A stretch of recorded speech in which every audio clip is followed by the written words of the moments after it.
Slave trade in Nigeria. Well, over the years, we have been hearing about slave trade, slave trade, slave trade. Some of us may have tried to know what actually happened, while some of us may feel lazy or think that is a history like that shouldn't bother us anymore. Well, I guess it is very important to always know where we are, like who we are, where we from, and always study the past. So this is kind of a research made by one of the content creators, Maria Moyekilome. She went to Badagry to actually hear from the horse's mouth, know what actually happened. How did our forefathers got enslaved? What prompted it? How were Africans being able to conquer? How did Africans got conquered by the Europeans? This is a very eye-opening documentary that got to open a lot of things, that got to teach you a lot of things. Well, I guess you should just sit by and watch with me. Let's meet at the end. Seriki Faremi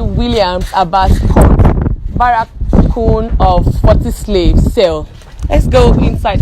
You would not see this anywhere. Nobody's going to tell you the truth. We'll start from there. Okay. Yeah. This is our curator, so he's going to take us round. And this is the man that helped us to locate here. Yeah. So you're welcome. Thank you. My name is Moshood once again. Nice to meet you. What's your name, ma? Miriam. Miriam. With that name, Miriam, I can't tell you where you come from. What's your native name, ma? Me, I don't have one. You don't have one? I used to be a Muslim, so Miriam is a Muslim name. Miriam is a Muslim name. Yeah, my name is Miriam Oyakilome, actually. Okay. Yes. Sir, what's your name, sir? My name is Michael. Michael, what's your native name, sir? Abayomi. Abayomi. With that name Abayomi, I immediately know that Abayomi is from the Yoruba. But with your name Miriam, I can't tell you where you come from. It's an Arabic name. With my name Moshood, I can't tell us where I come from. Where are you from? Moshood is an Islamic name. Anybody can be a Moshood. Okay. I just wanted to know how powerful African names are. My name is Bamidele. Can you tell me where I come from with that Yoruba name? land. Yes. We African, we have a name that tells story, history, or directory. Through your name, someone can locate you. As an African, through your name, someone can tell you where you come from. But during slave era, slaves don't have identity. They bear their master's name or any name their master wish to give to them. Like when you buy a dog and you give your dog any name you wish to give to your dog. If the white men that is slave, our forefathers retain our forefathers' name, it will be very easy for the black Americans to repatriate back to their people. But because they don't retain their name, it's not easy for the blacks over there to trace their roots. The world know this compound as Brazilian Barracoon. Most slaves taken from this compound were being taken to Brazil, and most of them were Yoruba origin. Today in Brazil, there's a god mostly worshipped by the Yorubas called Yemoja. In Brazil, they call it Lemeja. Eshu, they call it Ezu. Iyalaka, they call it Akaraje. Shango, they call it Zango. That's why you know there were Yorubas that have been moved from this compound down to Brazil, and they still practice the same culture. And Barracoon is a Spanish word. It means dungeon, storehouse, or slave cell where slaves are being kept.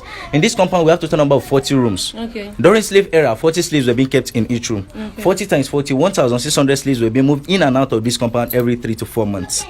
And this compound belongs to Seriki Abass. This is the man in the senator. His birth name was Ifagbemi. How come the name changed to be Seriki Abass? This young man was captured at the age of 6 in a town called Jogarile in Ogun State during the Abass and Dahomey War. He was captured by a slave trader called Abass.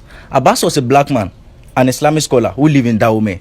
Abass took this young man to Dahomey and made him a domestic slave. We have two categories of slave: the field slave and the domestic. The field slave work on the farm, the domestic work, yes, field. Okay, field. Okay, yes, the field slave work on the farm, the domestic work in the master house. Abass used him as a domestic slave. Later, they sold him to a white man called Williams. Williams took Ifaremilekun to Brazil and gave him education. Through Williams, Ifaremilekun speak English, Dutch, Spanish, and Portuguese.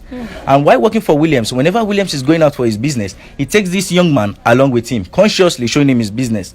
One day, Williams called him, "Young man, come, let me set you free on one condition. You work for me." And Ifaremilekun grabbed the offer as the only opportunity he has to be a free person. When Ifaremilekun left Brazil, he first settled at Lagos Island, then they called it Lagos Colony. He came to resettle in Badagry in this compound in the year 1840, when the second master, Williams, built this compound in the year 1840. Year 1895, Ifaremilekun was turbaned Seriki Musulumi of Badagry. They made him the paramount ruler in Badagry. He ruled Badagry for 24 years. I will tell you much about him when we enter the museum. Let's see this other side. Okay. In the olden days in Africa, we have our own currency that we spend, our own money. If you have 100 naira notes, if anybody have 100 naira notes, I will show you some of this money I want to mention on that 100 naira note. This is 100 yes, naira. Thank you. At the back of this 100 naira note, we have what we call Manila. This two covering is called Manila, used by the Portuguese. This is Yala salt. It's like a precious stone, a white stone, and these are cowrie shells. This is what? Manila, yellow salt, cowrie shells, and tobacco that they use for cigarette these days was used as currency then. Thank you. When the European came, they did see all these things I mentioned as money. So they bring in the idea of trade by barter. When they bring in the idea of trade by barter, if European give our forefather one ceramic bowl in exchange of 10 human beings as slaves. Okay. One of these ceramic bowl. We call it breakable plate. 10 slave. We still have 5 plates I will show you when we enter the museum. A then gun, Yoruba call it Ibon Shakabula, was used in exchange of 40 human beings as slave. The mirror doesn't have specific number. The highest bidder get the price. We call it bargain power. The big cannon gun, which is holding this bomb, was used in exchange of 100 slaves. The short one, 40 slaves. The bottle of gin was used in exchange of 10 human beings as slaves. They are not after the liquor in the bottle, but the design on the bottle. I'll show you a surviving bottle 1873 from Vienna, Austria. One umbrella was used in exchange of 40 human beings as slaves. The question is, we Africans or black man, what do we do with the den gun and the cannons? We use it to fight ourselves to get more slaves to sell to the whites. We sold ourselves into slavery. And these two doors have been here since 1840 when this compound was established. It's part of our monument. People all over the world come to see. Yes, since 1840. 1840. Yes. So out of 40 rooms, 38 of the rooms are currently occupied by Seriki Williamsabass's descendants. So the federal government met with the family in this compound that they should retain 2 cells the way it were. So they gather most of the relics and some of these items used in exchange of slaves in those 2 rooms for people all over the world to see. Let's go inside the rooms and see what we have inside.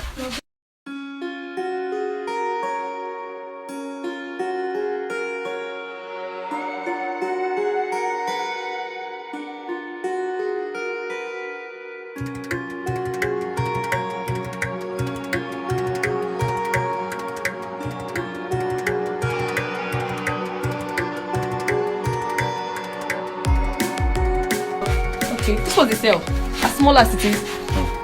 So you're welcome. Out of 40 rooms, we are standing in one of the rooms. All rooms are like this. Where we're standing here is called a waiting cell. This is where European check slaves don't to buy before they buy them. The same way we check animals before buying, the same way they check human being.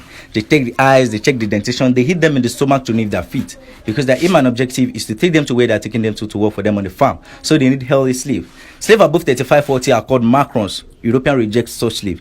Any slave rejected by the European, they don't return them back to where they were captured. They kill them or feed them to animals. And we have the inner room, which is called the dark room, where they keep 40 people. We are still going there. Here we have what we call ankle shackles. They use it to join 2 slaves together while working on the farm. One in the leg of the first slave, one in the leg of the second slave. Shall we try it? Okay. Yeah. On me? No, we are not slaves. Fine. Yeah. Okay. Like this, and they start this rod and put padlock here. Can I try to move with this? Oh, I You can't. drag me along with you. 2 people work with this for 18 hours on the farm, and they have 15 minutes to rest. They want to eat, drink water, pee, excrete. Within 15 minutes, they continue another for another 18 hours. These things are made of metal. It always puts wounds around the ankle. Nobody cares because slaves are property, and you can do anything you like with your property. The difference between a slave and your sunshade is because a slave has life. If you get angry, you can break your sunshade. The same thing to slave. If you get angry, you can kill your slave, and nobody will ask you for that. And here is a surviving umbrella used in exchange of 40 human beings. This umbrella was made of wood, brass, silk, and cane.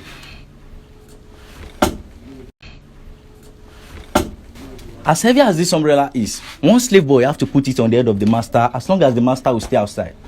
And if a slave boy is putting this umbrella on the head of the master, he should play with his shoulders not to disappoint him. Because if this umbrella should drop from the hand of the slave boy on the head of the master, they will behead the slave. Hi. Jesus. This umbrella was not designed for the sun, not for the rain, just to show your status in the community. You want to try the weight? You lift it from here to know the weight. About 30 to 35 kg. One person will hold it on the head of the master as long as the master will stay outside. That chain on that wall behind you there, and this chain in this glass here, they use it to kill the slaves. Then, when we enter the second cell, I will show you how to do lynching with these 2 chains. And this iron is called branding iron. What's your name again, ma'am? Miriam. If I'm Miriam's slave, my name should be Miriam. So Miriam will put this iron in the fire, red hot, and she uses it to write Miriam on my chest. If she's a woman, they write it at the back. What's your name again, sir? Michael. If Miriam should buy me today and brand me Miriam, if Michael should buy me tomorrow, Michael will have to brand me again. Miriam brand me today, Michael will have to brand me tomorrow because I've become Michael's slave. Let's go inside the dark room where they keep 40 people.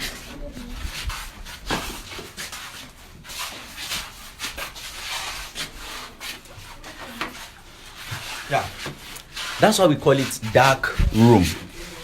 Dark room. These 3 glasses were not then. This is where they keep 40 people. 40 human beings in this room, 3 to 4 months.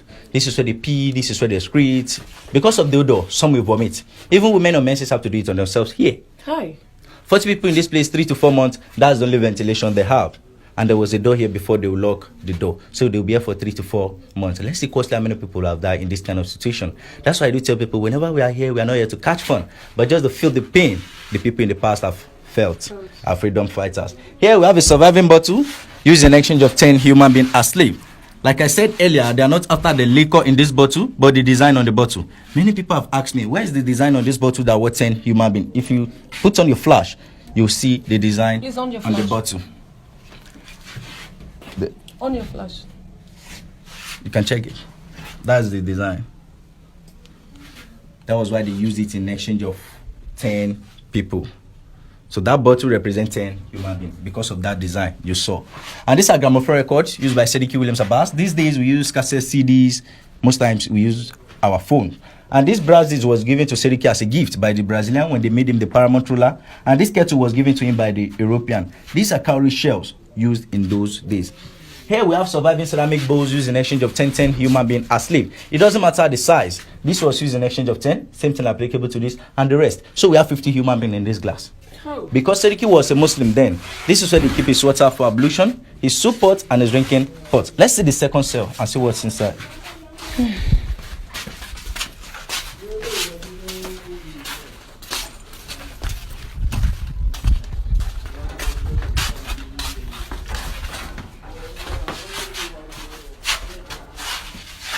So you're welcome to the second room. Like I said earlier, all the rooms are the same.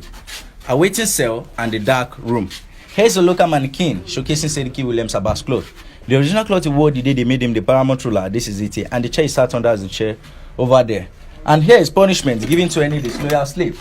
Any slave that refused the master order or refused to bear the master's name, this is how they tie them around the tree and beat them. During process, many died because they can't bear the pain. And these dogs are cock-killer dogs. They use it to chase runaway slave. If any slave tries to escape from the farm, they release 20 of these dogs to attack one man. When they catch the slave, they devour the slave. Here's the movement to the point of no return. Chains on the neck, the hands, and the leg of the slave while going to the point of no return. 3,000 men on a row, on a single file. If the person in front should fall, the rest behind them will fall. If you are going to the point of no return, today, while going, you will see a well called Spirit Attenuation Well. The well water they give the slaves then that make them to lose their memory is still on that island. And here is the story building built for Seriki Williamsabassslavemuseum in this compound, year 1847. It collapsed 1995. When we go outside, I will show you the remains of the building. These are some people captured as slaves but have opportunity to come back, like Santos Silva, Candido J. Darocha, Samuel Ajayi Crowther, Jaja Ofokpobo, and some other people. The entrance door in this photo is the original door standing here, behind you. This door here. After the building collapsed, they moved the door inside this room. And these are some of the things that happened to our people during slavery. These are slave raiders. They want to capture this man, but he took knife and killed himself. That for me to be slave, I prefer to die. There was a woman like that, Margaret Garner. She killed 4 of her children and killed herself. That for me and my children to be slave, we prefer to die. This is what we call iron muzzle. They used it to guard the mouth of slaves while working on the farm, for them not to eat from the farm product. They plant sugarcane. We derive glucose from sugarcane. Glucose gives you instant energy, and this white men believe that if these slaves should eat out of this sugarcane, they will have strength to fight back. They feed slave once in a day. Slave have access to water once in a day. They don't feed slave to increase in size or to stay healthy. They feed them to stay alive, don't just die. And this is another matchbox. We don't have many slaves used in exchange of the box. This is called Ashoetu by the Yorubas, used by Seriki Williamsabassslavemuseum. Let's see another room for 40 people. Here we have a sample of the iron corrugated sheet they use in roofing this compound then, compared to the one they produce these days. If I try to fold this iron sheet, it won't. But the one they produce these days, I can fold and keep in my pocket. We've lost quality. The 2 chains I showed you in the first room, the one on the wall, the one in the glass, this is what they use it for. If they catch any slave having sexual intercourse on the plantation, planning coup against the master or trying to run away, this is how they hang the men, this is how they hang the women. They tie that chain I showed you around the ribs of the men, the hands at the back. They hang them on gallows. They suspend the legs from the ground. In this position, that chain will break the ribs. They'll be dripping blood from the nose and the mouth. They'll be here dying gradually. These are the women. Their 2 hands up. They suspend lead from the ground. The blood from the hand, the head, all over the body will come to the thigh. They get heavier and they will be here dying gradually. In the presence of other slaves, as you see them, they won't last a day. And here we have Seriki Williamsabass relaxation chair. For someone to have this kind of chair in those days, it shows how prominent he was. And these are Seriki descendants. Currently, Badagry, if anybody is to be elect as Seriki of Badagry, the person should be from this family. And this is the current Seriki of Badagry. Let's see where Seriki Abass was buried in this compound.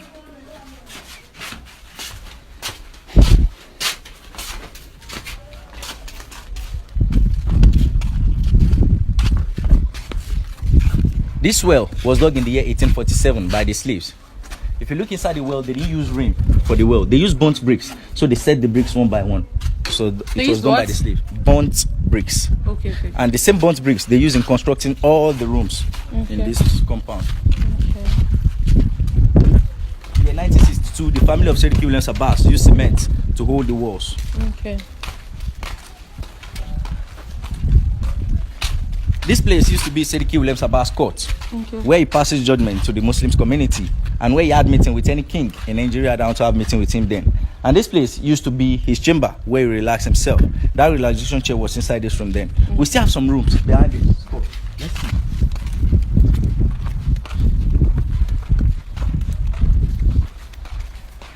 So all these rooms were slave cell, but we have people living in these rooms now here.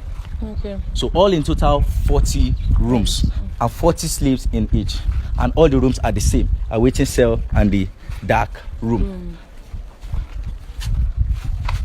We can see sample of the burnt bricks around here. The story building that was built for Seriki Williamsabass in the year 1847 that collapsed 1995 was standing here. Okay. This is the remains of the building. Here's the foundation. Okay. And all these rooms also were slave cell. When Seriki Williamsabass died, this is where he was buried. Seriki Abass died 11th of June 1919 and he was buried here. Sorry. 103 years ago that he died, he was buried here.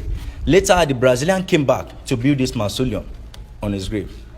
Why? Because they see him as a loyal person, someone that was captured as slave, later freed, and he continued the business because his master has asked him to continue the business. He was just like the 2IC for the master here.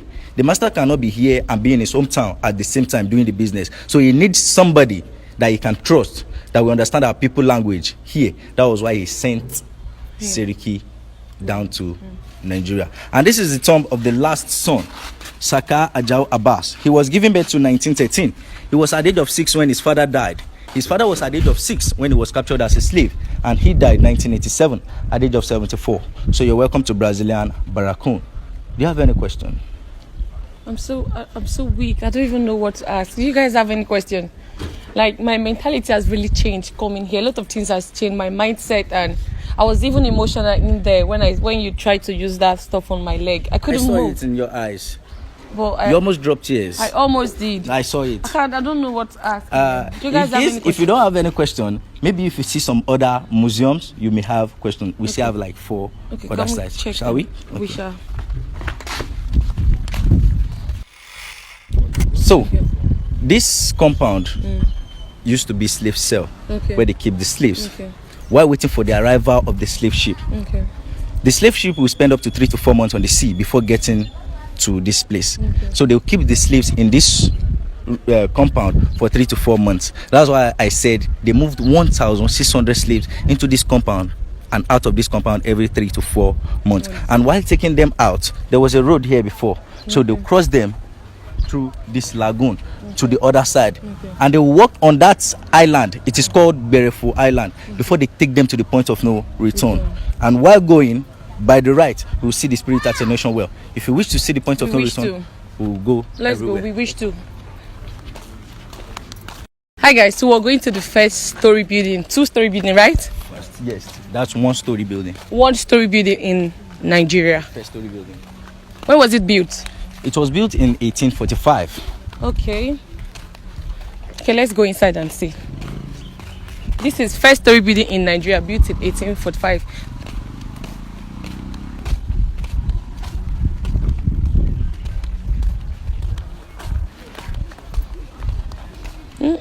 This is fun. So how we're gonna do it. So, you're welcome to the four-story building in Nigeria. If you look at this compound, then we have total number of 10 buildings in this compound. Then other 9 buildings have collapsed, except this story building that is still standing. When we enter inside this building, I will show you where those buildings were standing. Okay, if you look at this board, this signboard, they wrote boarding house. There's another one over there, schoolmaster house. There's another one there, the church, and there's one here, the kitchen. So this place that you see, these signs, buildings were standing there before, but they've collapsed. So we just put these signs to indicate that the building was standing there before. Let's go inside the building.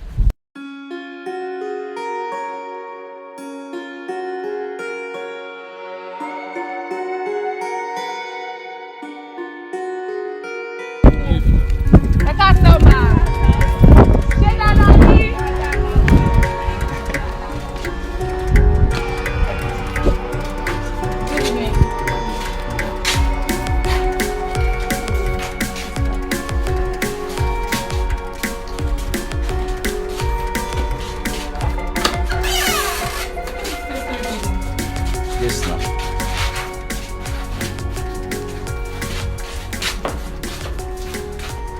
So, you're welcome to the four-story building in Nigeria. Four-story building built by Reverend C.A. Goma the first time. Reverend C.A. Goma first built this building in the year 1843. And this is what this building looks like then. When Reverend C.A. Goma built this building, he built it with planks, only wood.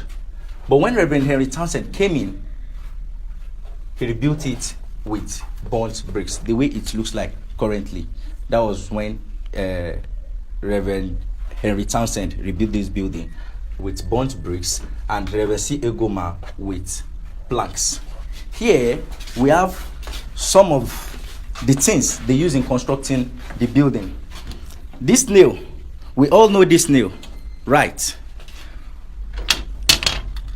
But do we know these nails? No. No. They use these nails on the soft woods. They use this one on the hard woods. Okay. And in this glass, we have some old hinges they use behind the doors. These are the old hinges and sample of the burnt bricks they use in constructing the building. And here is the same iron corrugated sheet I showed you in the barracoon. Mm-hmm. This is another one here. And look at the foundation. You see that they use burnt bricks, and they set the bricks one by one. In this building, we have total number of 6 rooms. We visit the first room. We'll visit another room. But let me quickly show you. This is the geographical architecture map as it is in 1843. This is the story building, and we have 1, 2, 3, 4, 5, 6, 7, 8, 9. Plus the story building making 10. But these 9 buildings have collapsed, except this one that is still standing. So let's see the next room.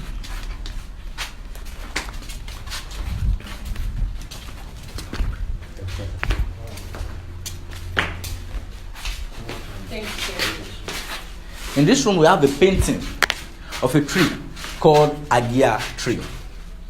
Under this tree, Christianity was first proclaimed in Nigeria. When the missionaries came in, where can we preach the gospel to these people? And they discovered that many market women come under this tree to showcase their market. So they decided to preach this gospel under this tree. This tree lasted for 350 years. And after the fall of this tree, the government built this monument in replace of the tree. Okay. Yes. And this monument is no more there. They want to rebuild it. I will show you if you want to see it when we are going. And okay, you've seen it. No, we want to see it. Okay. And this is the comment by Reverend Henry Townsend, the man who built this building. He said, "This house is strong and convenient and will prove very comfortable. During the erection, many persons have come to see it, especially of the single roof. It's been the first I have ever seen." The person who built it, that was what he wrote. And here is a Christmas celebrated in Badagry in 1923. You can see these black men. They are the laborers working in this place then. You can see the route 1923 Badagry Merry Xmas. So let's see the third room.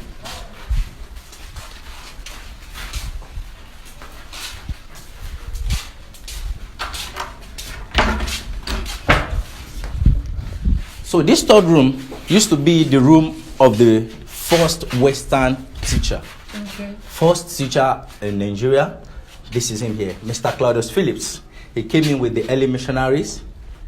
And the first set of students that were enrolled in the school, this man was the one who taught them how to read and how to write. They want our people to accept Christianity. And they discovered that these people don't understand their language. Okay. So they have to teach us how to read and how to write. And here's the first primary school.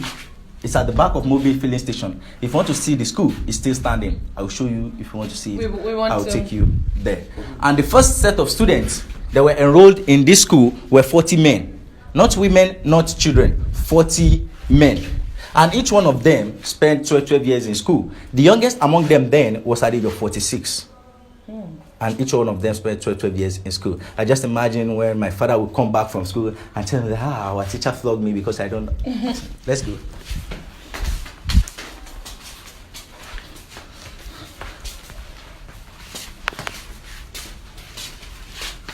So this is the total estimated amount they used in constructing all the buildings in this compound then. £325. Pounds. Oh, pounds, sorry. Yes, £325 to construct all the 10 buildings in this compound. Then let's go upstairs and see the room of Bishop Samuel Ajayi Crowther. So you're welcome to the room of Bishop Samuel Ajayi Crowther, the man who translated the first English Bible to Yoruba Bible.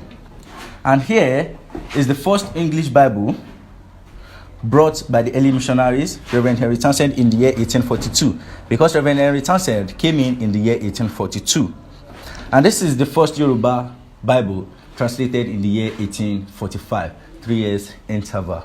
And this is the photo of Bishop Samuel Ajayi Crowther. Bishop Samuel Ajayi Crowther was also a slave. And here is his name. This is his birth name, Ajayi. This is the name given to him by the master, and this is the name of the master, Crowther. Bishop Samuel Ajayi Crowther, when he came back, he had a chaplain called Babington Macaulay. Babington Macaulay married to Bishop Samuel Ajayi Crowther's daughter, and they gave birth to a boy called Abass Macaulay. Let's see the next room.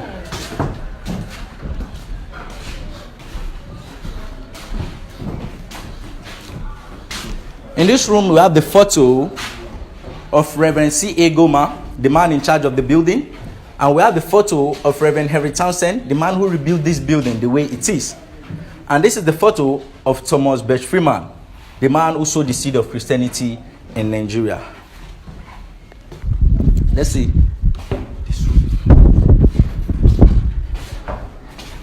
Here is the cemetery of the early missionaries. Total number of missionaries buried here were 140. Okay. And this cemetery is not far from here. It's along the General Hospital Road. And the missionaries living in this room then, in this building then, they have their saving bank where they keep their valuables and money. And here we have some of the old currency we spent in Africa then.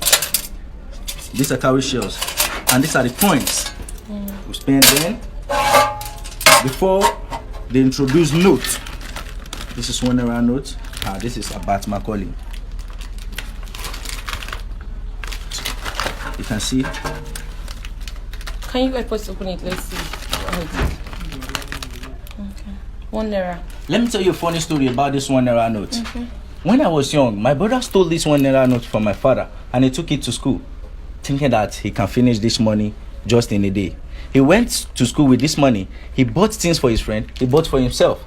And this is a note. If you buy anything with a note, with this £1 note, then you come back home with coins. They'll give you coins as change. When he spent the money, he discovered that he still had many change with him. And when he was coming back from school, the coins were jingling in his pocket. And my father said, "Come, you stole my money." He said, "No, Where do you have those money with you?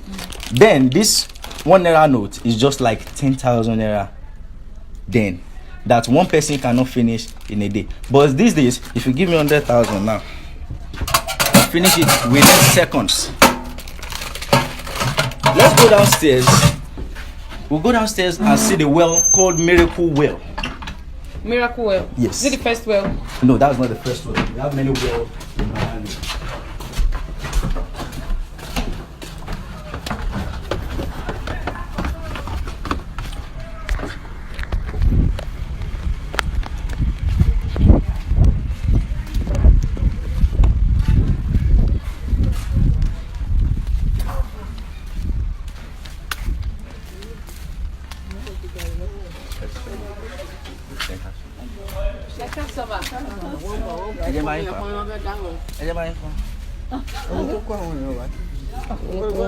Let me help you. I can do it. Don't worry.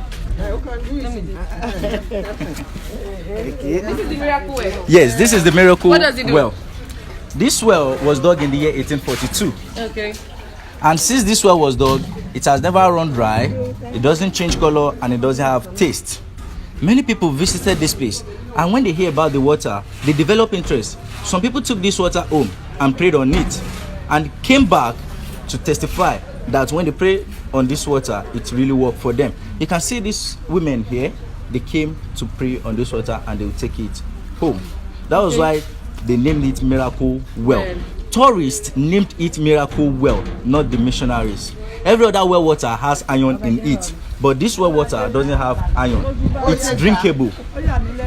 This water is drinkable, and it serves the people in this area. Every other well water on this axis has connection with the lagoon water. If the lagoon is neat, every other well water will be neat. If the lagoon is dirty, every other well water will be dirty except this water. Do you want to try it? Okay. Shall we drink? Yes, I want to. But we don't have time. Okay. I want to try it. Yes.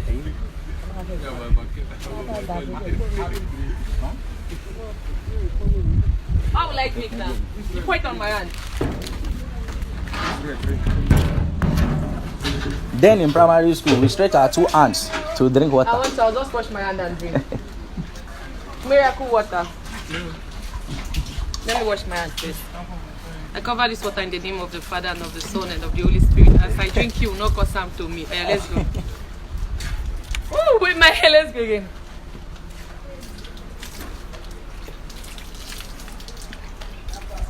Does it taste like well water? No. That's why they named it Miracle Well. Don't taste like well water. Oh. Ben, There is just water and it's clean in my mouth, like the seaway water I drink. It's very clean. so, shall we? We shall. Yeah. You're welcome to the 4-story building in Nigeria. Let's proceed. We are through here. We're done here. Yeah.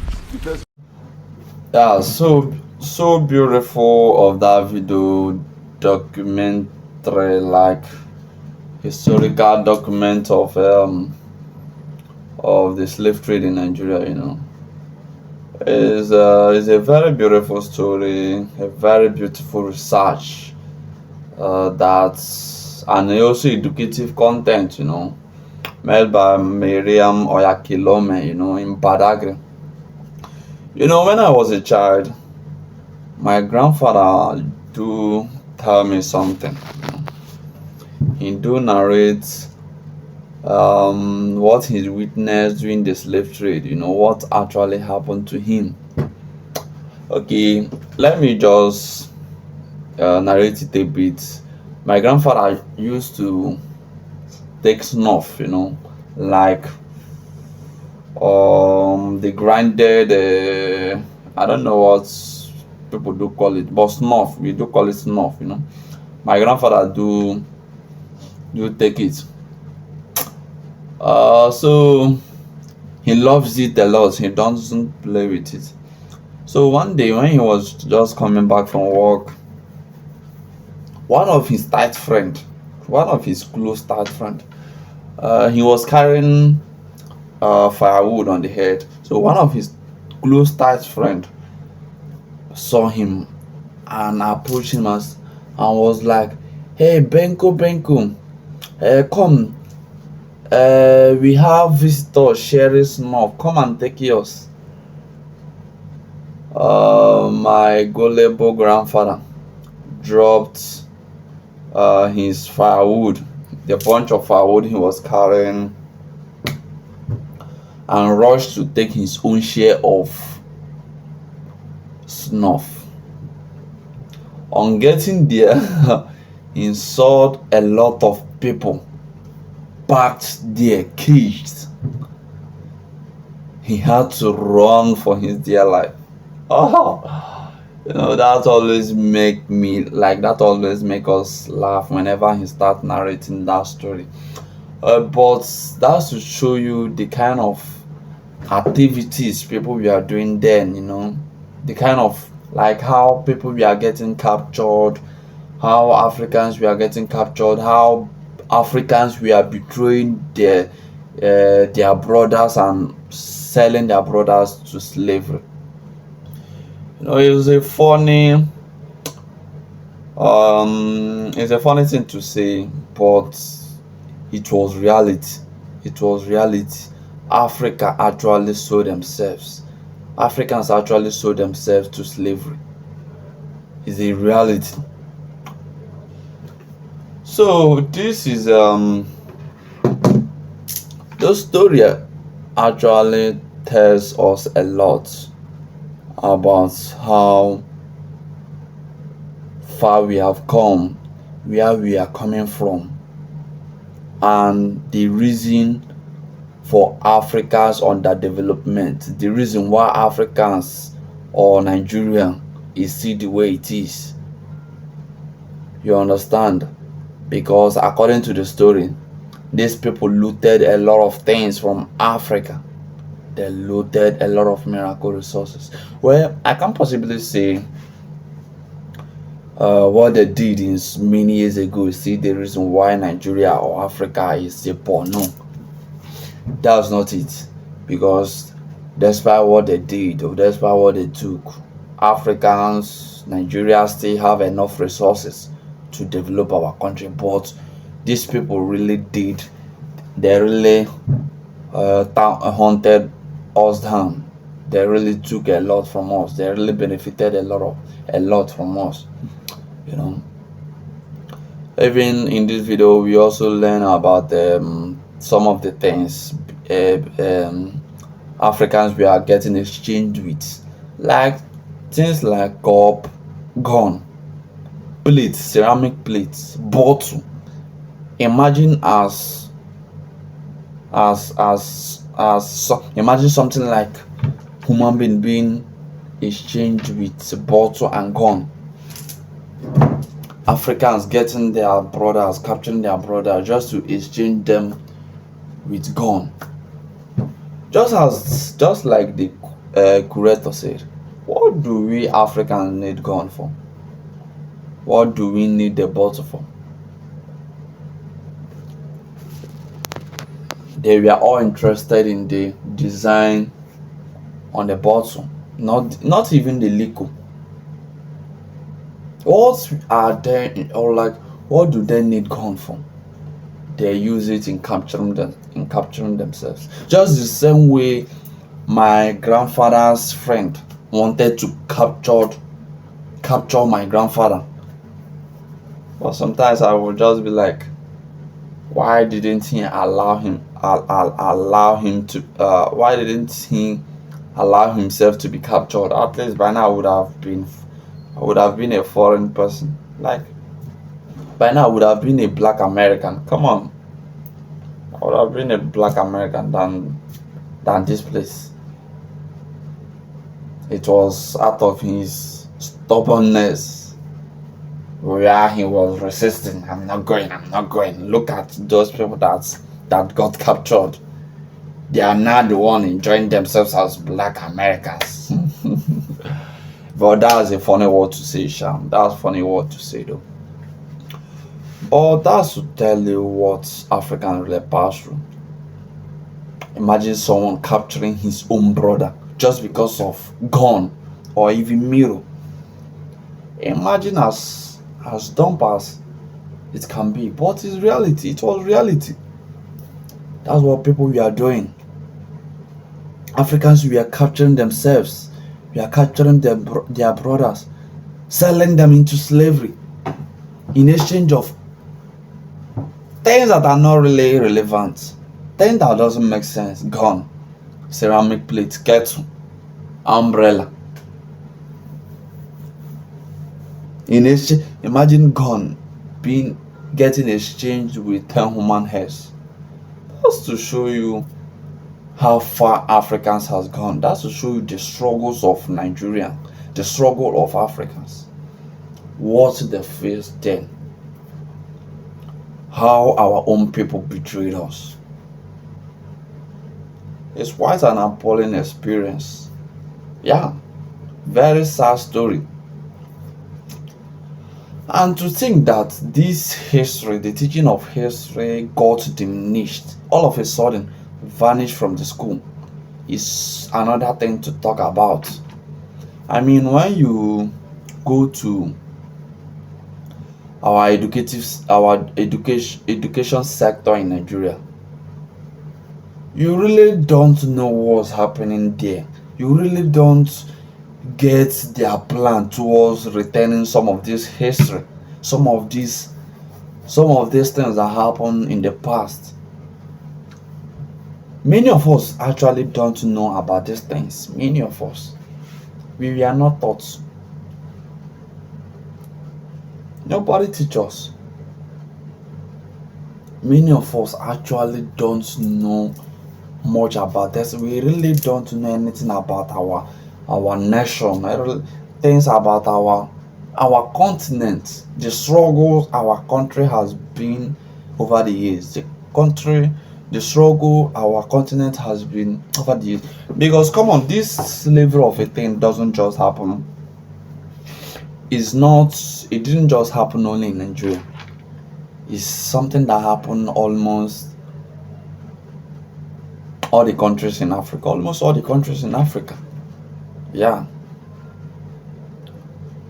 Even Ghana, Cameroon, Senegal, almost like most African countries in Nigeria, we are affected because of this business or this trading of a thing.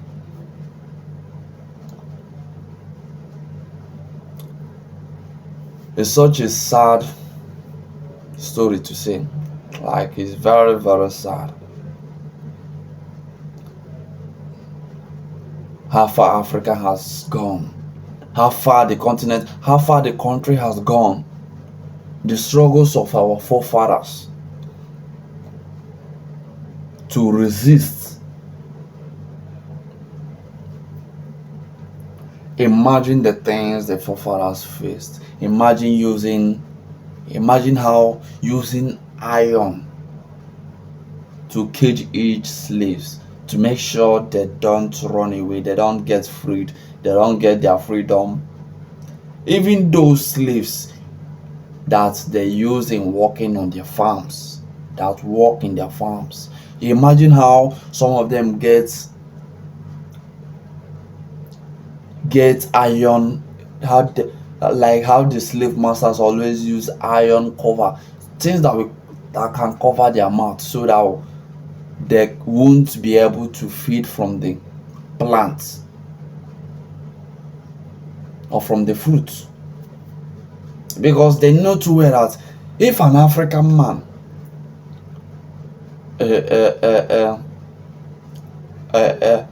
a British man, a white man, know that if an African man get feed, get strength, he will have energy to defeat him or her. If they start getting feed, they will have energy. Because come on, Africans, we are too, in times of strength, we have strength. Come on, when you look at boxing, we have one of the strongest contender in boxing all over the world, Anthony Joshua, and that's Anthony Joshua.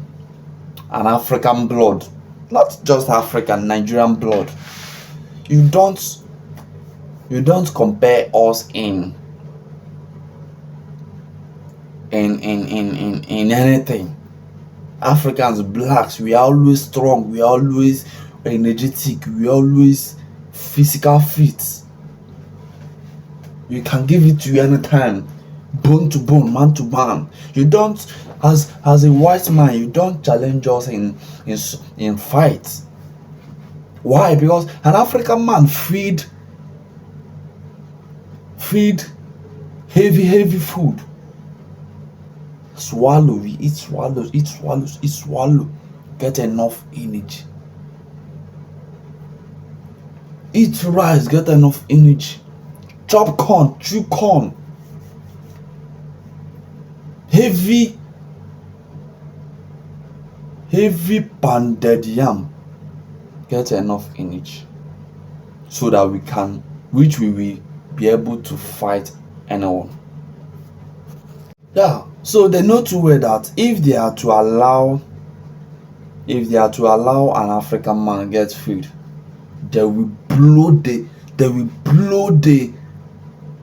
let me not use the word before to avoid YouTube wahala and problems. But they will give them a lot of bone, a lot of, so they know. That's why they resorted in using face cover to cover their face while working on their farms, so that they don't get freed and they don't get strength.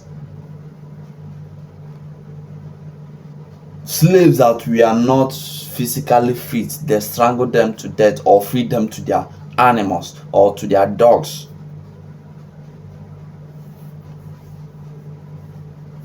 A lot of things happening. Inhuman acts.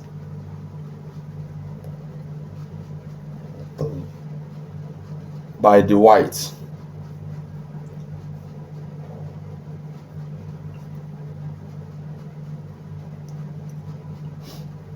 The whites raping the women. A lot of things happening. That's the story of slave trade in Nigeria. And this is also applicable to that of almost African countries. This is also applicable. The same thing happened.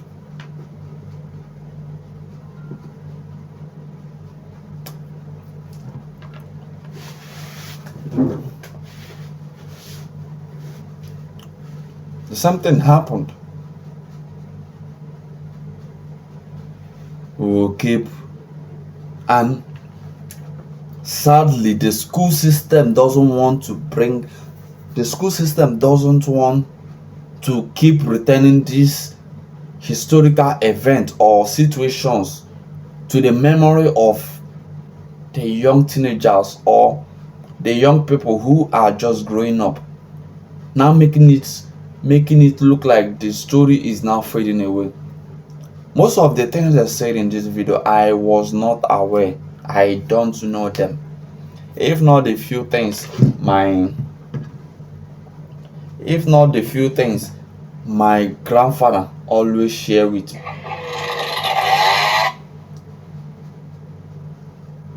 If not the few things my grandfather always share with me when I was a child, of the funny experience he had when his friend was trying to betray him, trying to sold him to a white man because of snuff, and that's the urge of snuff. Yeah, he wanted to go and take snuff, not knowing it's a trap they set for him. But luckily he was able to escape it, which to me I don't even think is something I should applaud him for, because come on, he should have allowed himself to be caught, so that by now I know I would have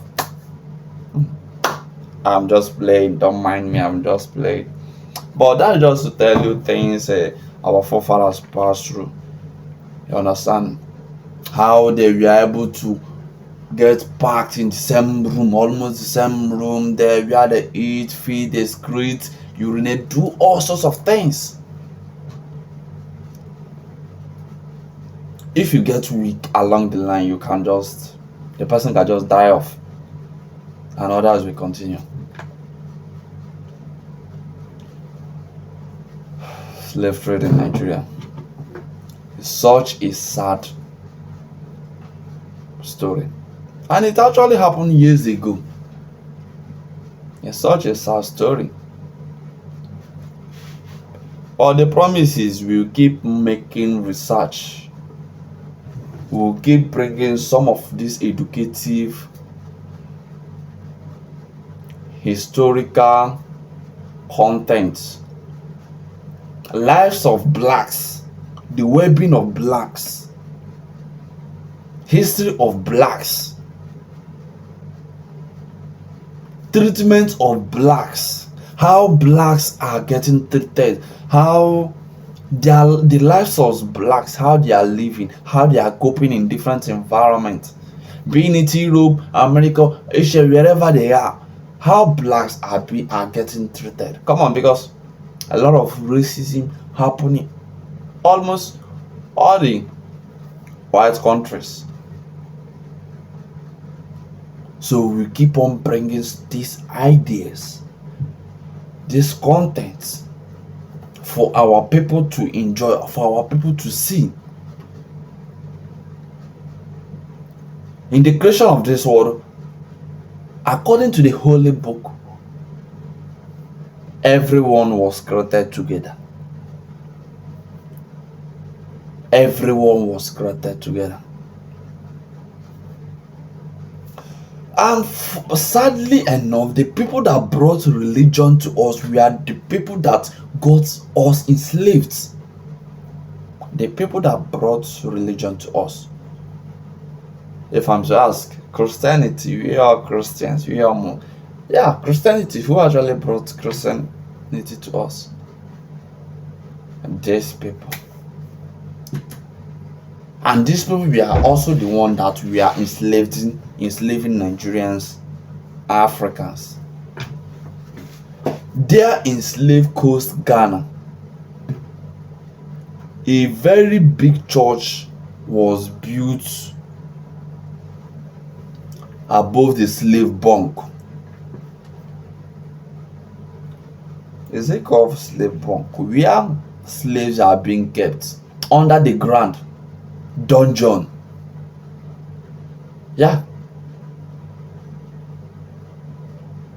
In a dungeon underground. Above it, a big Catholic church, mighty church, was erected there.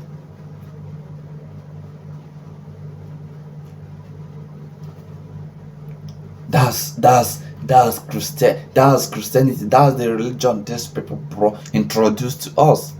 That's what they did to us. You get the smartness, you get the game they played over there.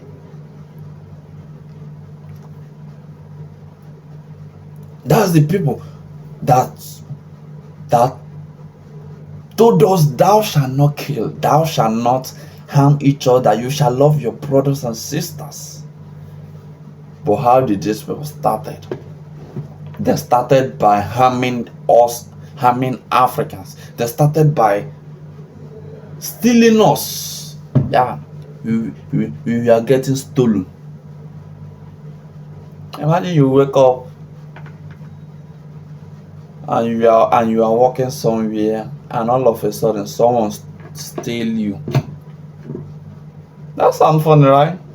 But people are actually getting stolen and now getting transferred to another country. Who knows? Definitely, that's the people we regard as Black Americans today. And not just Black Americans, not just because most of the people gotten from Africans, we are splitted among their continents, different countries of their continent. Some went to Asia, some America, some Europe, different places. It was trade. Slave trade was a huge business there. Then it was a huge business that almost all the European countries, almost Asia and other foreign countries were now partaking in it. It was a huge investment. It was a huge business. And this actually affected a lot of Africans. Something that got over 20 millions of people enslaved. Is it over 20 or over 12 million? Like millions of Africans were affected by this. Millions of Africans were looted out of this, out of their own border. They were taken away. Properties. A lot of Africans. On my neck up, I look exactly what I am, 73. A lot of Africans art and crafts were taken away. But today, some of all these things is being recovered from Cambridge, Harvard. Some of these things are being London. Some of these things are being recovered and now getting back to their respective countries.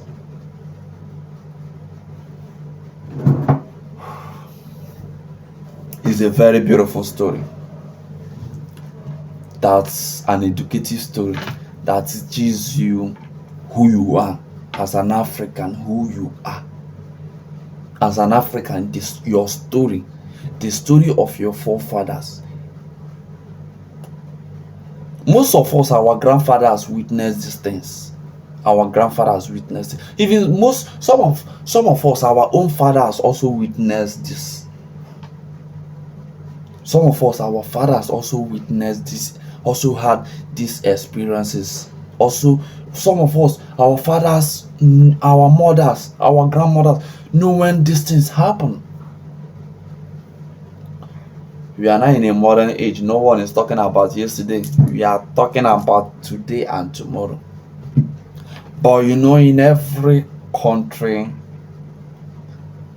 the past plays a crucial role, an important role towards the present and the future. You can never talk about the present without talking about the past. You can never know your next destination until you know where you're coming from. That's who we are. You can never know the future of Nigeria until you study about the history of Nigeria. You can never know why Africans are poor until you discover the reason behind it, until you go back to your roots and learn what happened back then. You can never know. That was Africa for you. Well, I believe whether the government wants the history to be available in the institution, educational level, educational sector, or whatever, but the truth must be told. The content will keep on coming, and we will keep on learning. We will keep on bringing this research and these historical videos. We will keep on bringing it to your home screen. We will keep on telling you what blacks faced. We will keep on saying what blacks faced and what they are facing in their respective country or state of origin, or country of origin or country of residence. We keep on bringing the lives of blacks, the lives of Africans, the lives of common man in the society. We will keep on bringing it to you, whether the government permits it in your school, in the school, or not. Whether the government wants the history to to be taught or not, but we will keep on teaching you, we will keep on bringing it to you, because it's very important, it's very crucial, it's relevant to our culture, it's relevant, it helps in knowing who we are, embracing diversity, learning our commonly goals, our shared vision, to forge ahead of how to build a good nation, one and prosperous nation for everyone, one and prosperous continent for everyone, and how to make the world a better environment for everyone to thrive in,